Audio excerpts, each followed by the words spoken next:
নমস্কার বন্ধুরা, education culture YouTube চ্যানেলে তোমাদের স্বাগতম। তো দেখো, আমি এখন রয়েছি স্টেট কাউন্সিলের অফিসিয়াল ওয়েবসাইট sctvest.wb.gov.in-এ।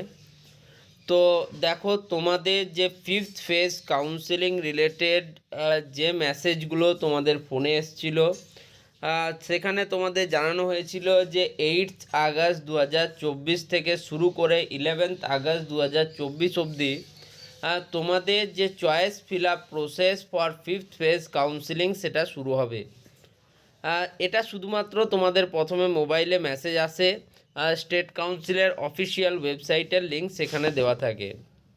পরবর্তীকালে যখন আমরা স্টেট কাউন্সিলের অফিসিয়াল ওয়েবসাইটে গিয়েও admission in polytechnic for first year and second year এই অপশানটাতে যাই, তখন এখানেও দেখানো হয়, দেখো, merit listed candidates are requested to fill up choices for fifth phase of admission as per vacant seats from 8th August to 11th August 2024। তো দেখতে পাচ্ছ, এটা কিন্তু স্টেট কাউন্সিলের যে অফিসিয়াল ওয়েবসাইট তার যে তোমার পপ আপ মেনু সেখানেও ফুটে ওঠে। তাহলে দুদিক থেকে স্টেট কাউন্সিল তোমাদের কনফার্ম করে। এক হচ্ছে তোমাদেরকে মেসেজের মাধ্যমে প্রত্যেকটা স্টুডেন্ট যারা মেরিট লিস্টেড ক্যান্ডিডেট তাদেরকে মেসেজ করার মাধ্যমে, SMS করার মাধ্যমে। আর দ্বিতীয় হচ্ছে তাদের যে অফিসিয়াল ওয়েবসাইটে জানানোর মাধ্যমে। এটা আশা করি প্রত্যেকেই পেয়েছো। তো আমি যতদূর জানি আজকে হচ্ছে তোমাদের 9th August, 8th August already past হয়ে গেছে। আজও অবধি কিন্তু কাউন্সিলের ওয়েবসাইটে কোনো রকম কোনো চয়েস ফিল আপের কোনো রকম নতুন কোনো মেনু বা কিছুই দেওয়া হয়নি। তার মানে তোমরা বুঝতেই পারছো, এগুলো শুধুমাত্র স্টুডেন্টদিকে বিভ্রান্ত করার জন্য একটা করে প্রস্তাব। যাই হোক, সেটা নিয়ে ডিটেলসে পরে কথা বলবো।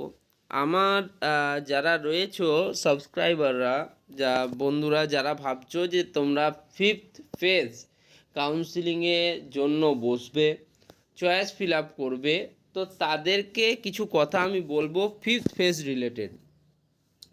দেখো, তোমাদের প্রত্যেকটা কলেজের ক্ষেত্রে প্রত্যেকটা ট্রেডের কিছু করে কিন্তু তোমাদের সিট রয়েছে। যদি আমি দেখি, যেমন ধরো তোমার APC Roy polytechnic electrical engineering department, total seat আমার কাছে ধরো রয়েছে 63, লেটসে 63। এবং তোমার টোটাল কলেজের সব ব্রাঞ্চ মিলিয়ে টোটাল সিট হচ্ছে আমি 250 ধরছি, যেহেতু এপিসি রয় পলিটেকনিকে অনেকগুলো কোর্স রয়েছে, ওকে, কোর্স বা ব্রাঞ্চ যাই বলো রয়েছে। এবার এই 250 সিটসের মধ্যে ইলেকট্রিক্যালে আমার হচ্ছে 63 সিটস, 250 350 যাই হোক 63 সিটস। এবার তোমাদেরকে বুঝতে হবে, এই যে ফিফথ ফেজের যে চয়েস ফিল আপ প্রসেস বা ফিফথ ফেজের যে কাউন্সিলিং হবে, তাতে সিট সংখ্যা কীরকম থাকবে। কারণ কি পরিমাণ ভ্যাকেন্ট সিট তোমার থাকবে তার উপরেই তুমি কিন্তু চয়েস ফিল আপ করতে পারবে। তোমার ধরো এপিসি রয় পলিটেকনিকে কম্পিউটার সায়েন্স অ্যান্ড টেকনোলজিতে কোনো সিট ভ্যাকেন্টই নেই, সেক্ষেত্রে তুমি যদি কীভাবে সেই চয়েসটা ফিল আপ করবে, বা যদি তুমি সেই চয়েসটা ফিল আপ করো তাহলেও তুমি কলেজ পাবে না। তো সেক্ষেত্রে এইরকম বিষয়গুলোকে আমাদেরকে একটু মাথায় রাখতে হবে।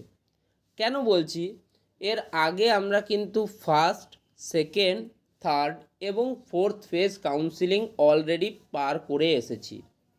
যদি আমার কলেজে টোটাল 63, একটা ব্রাঞ্চে 63 সিটস থাকে, তার মধ্যে মোস্ট অফ দ্য সিটস, আমার তো যতদূর মনে হয় 57+ সিটস কিন্তু তোমাদের অলরেডি সেখানে কিন্তু স্টুডেন্টরা অ্যাডমিশান নিয়েছে। আমি দেখো টপ কলেজের কথা বলতে পারবো না, বাট যে কলেজগুলো মিডিয়ান এবং লো ক্যাটাগরি কলেজ, অনেক কলেজ আছে, আমি কোনো কলেজকে এখানে র্যাঙ্কিং দিচ্ছি না, বাট আমি বলছি কিছু কলেজ রয়েছে যেগুলো হচ্ছে তোমাদের অ্যাভারেজ এবং লো মিডিয়ান কলেজ। তো সেই যে অ্যাভারেজ এবং লো কলেজগুলি রয়েছে, তাতে অনেক স্টুডেন্টরাই অ্যাডমিশান নেওয়ার পরও দেখা যাচ্ছে যে তারা খুশি নয়। তারা যে কলেজে যে ট্রেডটি পেয়েছে বা যে সিটটি তারা পেয়েছে সেটাতে তারা খুশি নয়। এমনকি কিছু স্টুডেন্ট দু একদিন এখন ক্লাস করার পরেও তারা বুঝতে পারছে যে তারা কিন্তু একটা ভালো কলেজ পায়নি এবং তাদের কলেজে যথেষ্ট পরিমাণ ক্লাসেস হচ্ছে না।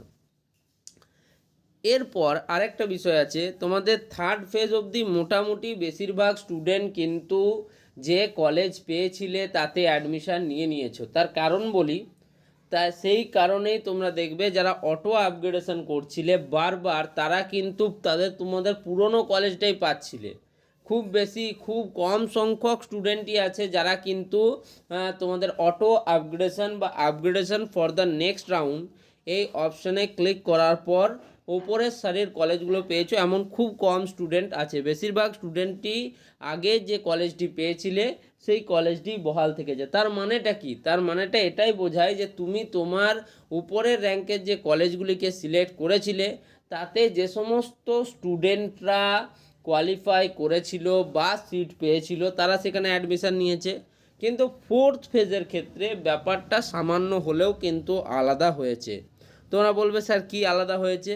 আলাদা এটাই হয়েছে যে তোমাদের এক্ষেত্রে ফোর্থ ফেজে অনেক স্টুডেন্ট কিন্তু অ্যালটমেন্ট অ্যাকসেপ্ট করেনি, বা যারা অ্যালটমেন্ট অ্যাকসেপ্ট করেছে তারাও কিন্তু প্রত্যেকে যে অ্যাডমিশান নিয়েছে এমনটা নয়। ফলে এই ব্যাপারটা কিন্তু আমরা শুধু নোটিস করছি না, স্টেট কাউন্সিলও কিন্তু এই বিষয়টাকে নোটিশটাকে নোটিস করেছে তারা, যে অনেক স্টুডেন্ট রয়েছে যারা ফোর্থ ফেজে যে কলেজটা পেয়েছে তাতে হয়তো খুশি নয়, বা অন্যান্য যে কোনো কারণ হতে পারে, সেই জন্য কিন্তু তারা সেই কলেজে অ্যাডমিশান নেয়নি বা তোমাদের অ্যালটমেন্ট অ্যাকসেপ্ট করেনি। তারপরেই কিন্তু এই সমস্ত কিছু হওয়ার পরেই তোমাদের স্টেট কাউন্সিল সিদ্ধান্ত নেয় যে তোমাদের ফিফথ ফেজ অফ কাউন্সিলিং যেটা আছে সেই প্রসেসটা কিন্তু তারা রিনিউ করতে চলেছে, যেটা কিন্তু আগে কোনো দিন হয়নি। যদি তুমি জেক্সপো ভোগলেটের হিস্ট্রি দেখো সেখানে কখনোই ফিফথ ফেজ কাউন্সিলিং হয়নি। ওকে, তো সেক্ষেত্রে দেখা যাচ্ছে যে এই যে তোমাদের ফিফথ ফেজে এখনও কিন্তু প্রচুর পরিমাণ স্টুডেন্ট ভাবছো যে চয়েস ফিল আপে তারা অংশগ্রহণ করবে, কিন্তু তোমাদের একটু বলে দিই যে তোমাদের যে ফোর্থ ফেজের পর যে সিট ভ্যাকেন্সি থাকলো সেটা কিন্তু অত্যাধিক বেশি থাকবে এমনটা কিন্তু একদম ভাববে না। তোমাদের জেনে রাখো, যদি কোনো কলেজের কোনো ব্রাঞ্চে 63টা সিট ছিল বা 60টা সিট ছিল, সেক্ষেত্রে বড় জোর তোমার 3টে ভ্যাকেন্সি থাকবে বা 4টে ভ্যাকেন্সি থাকবে, এরকম কিন্তু ভ্যাকেন্সি থাকবে। এমন হবে না যে তোমার কাছে 20টা প্লাস ভ্যাকেন্সি আসবে। হ্যাঁ, 20 প্লাস ভ্যাকেন্সি, 50 প্লাস ভ্যাকেন্সিও থাকবে। কাদের? সেগুলো হচ্ছে প্রাইভেট বা সেলফ ফাইন্যান্স যে পলিটেকনিক কলেজগুলি রয়েছে সেগুলির। ওকে, তারা তোমাদেরকে বলবে যে আমাদের কলেজে সব সিট বুক হয়ে গেছে, তোমরা তাড়াতাড়ি অ্যাডমিশান নিয়ে নাও।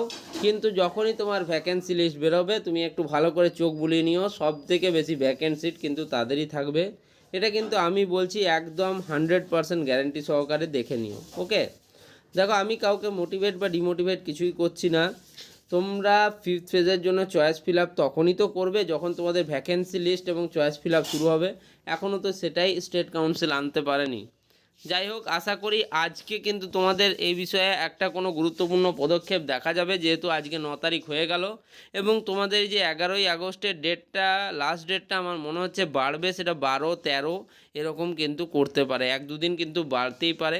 এটা কিন্তু আমার অবজারভেশন সম্পূর্ণরূপে, তাই সেক্ষেত্রে এটা 100% কারেক্ট হবে কিনা জানি না, কিন্তু হওয়ার চান্স অনেক বেশি। আর তোমাদের আরেকটা বলে দিই, ভ্যাকেন্সি লিস্ট আসার পর আমি আরও তোমাদের ক্লিয়ার কাট বলতে পারবো যে কি হয়েছে এবং কেন এই কলেজে এতগুলো সিট এখনও ভ্যাকেন্ট আছে। যেহেতু আমার কাছে আগের ভ্যাকেন্সি লিস্টটাও আছে, তো সেহেতু আমি মিলিয়ে তোমাদেরকে আরও ডিটেলসে সার্ভেটা দিতে পারবো। এই ভিডিওটা এখানেই শেষ করলাম, ধন্যবাদ।